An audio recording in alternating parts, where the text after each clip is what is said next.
یاد رکھو تمہارا صبر ہی اللہ سے کن کہلواتا ہے۔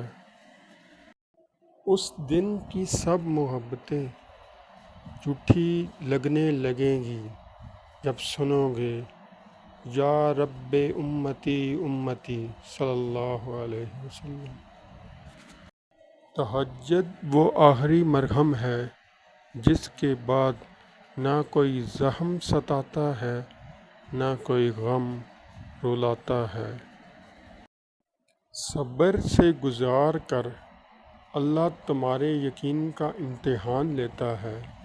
وہ تمہیں سزا نہیں دیتا، وہ تو بس اپنے قریب لانے کے لیے آزماتا ہے۔ اللہ جو کرتا ہے اچھے کے لیے کرتا ہے، تم نہیں جانتے مگر وہ خوب جانتا ہے۔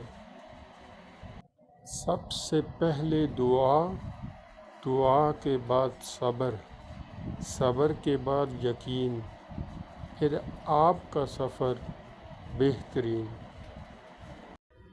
جب تم اللہ کی چاہت پر سر جھکا دو گے وہ تمہاری چاہت کے لیے بھی کن کہہ دے گا۔